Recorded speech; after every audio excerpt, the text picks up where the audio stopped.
Precinct officials training for the 2024 primary election.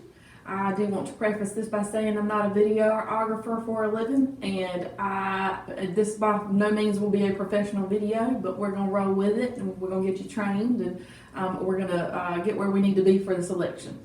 So for some general information for the election, we'll go ahead and get started with that. Payroll and timesheets. March 5th is election day, so we will be turning in the timesheets for your election day work on March the 11th, and payday is March the 15th. So we want to make sure on March the 15th that you're making sure that you did get paid. If you are a new worker, then you will get paid by a hard check on that first election, because we're going to pre-note that first check as a zero deposit to your account to make sure your bank account is right. So that first check will be a hard check. So on March the 15th, we want to make sure that we're looking at our bank accounts, or we're getting a hard check from elections.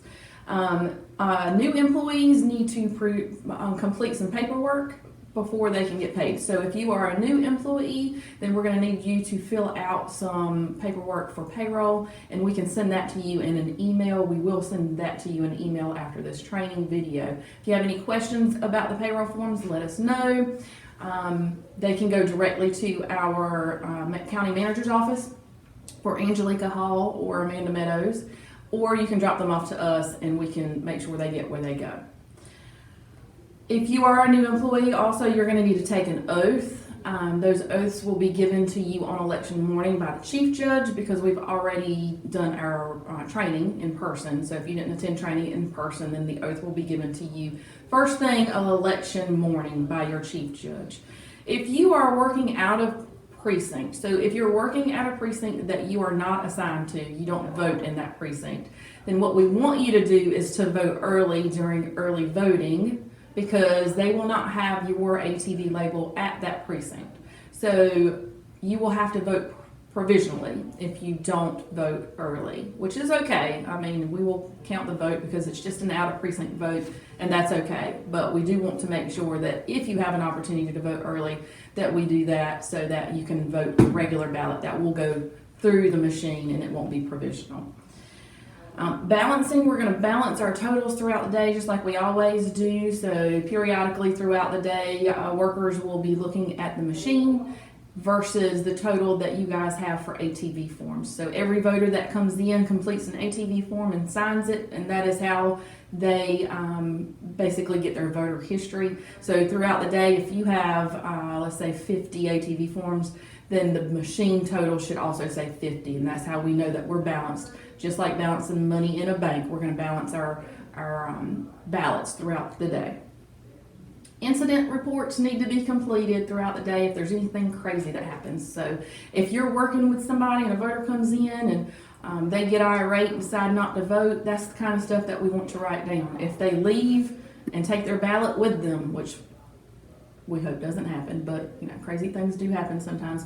So those kind of instances, we want to make sure that we're writing down in case something comes up with that instance later. We've got notes that we can go back to and remember exactly what happened. Especially, you know, if it's several weeks later, it's hard to remember that information.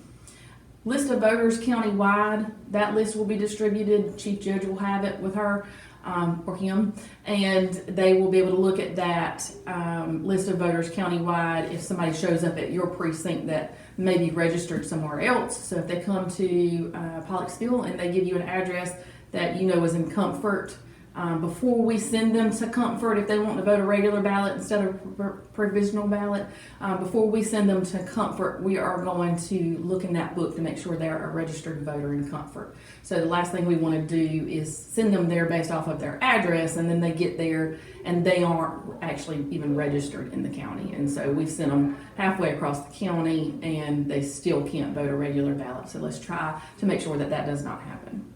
The dress code for election day is just dress comfortable. We just want to make sure that we're not wearing anything that can be considered a partisan. So we don't want to go in there with our, vote for whoever our choice of candidate is, or anything like that, or even party colors or whatever.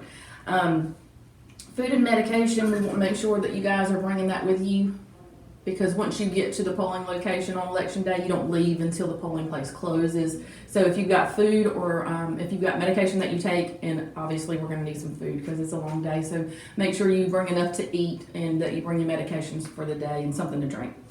We're going to check the voting booths periodically throughout the day so that we know that people aren't leaving information in the voting booths, because if somebody else comes up behind them in the voting booth and there's information there, it can appear that we're trying to persuade votes. So we want to keep that from happening. Personal conversations. So this is something we talk about every election because we don't want people to go in to vote in the conversations that the precinct officials are so loud that it is difficult for folks to concentrate on their ballot. So we're not saying that the precinct needs to be silent, obviously. It is a long day, but we do want to be mindful of that. So if you're talking to the person beside you because it's been a slow day, that's okay. Let's just make sure we're whispering. If you can't whisper, if you're not a whisperer, some people sound like they're trying to whisper, but they're still very loud. You should know that about yourself. So let's just be mindful that we're not causing a disturbance for voters while they're in there.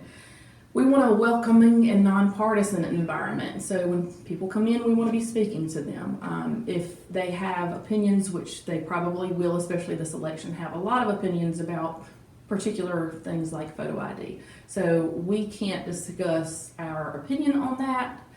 If there's nobody else in the voting location, you can just let them talk. It's not gonna, disturb anybody that's working there, I'm sure.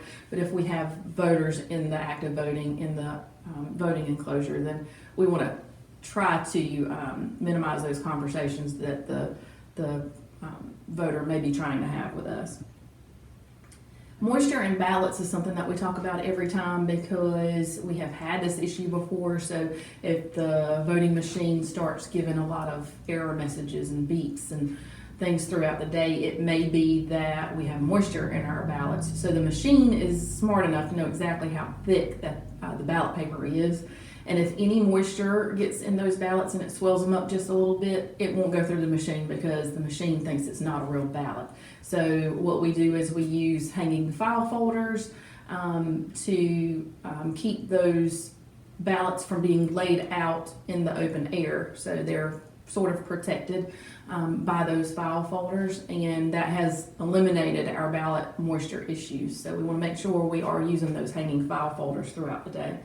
We want to use voter update registration forms. So if a voter comes in and they're not happy about their party, they forgot to change their party affiliation, then we want to try to go ahead and give them a voter registration and update form so that they can get that information changed before they come in for the next election. It won't be in time for this election because they had to get their party changes in by February the 9th, but we want to make sure that we give them an opportunity to get that fixed before the next election.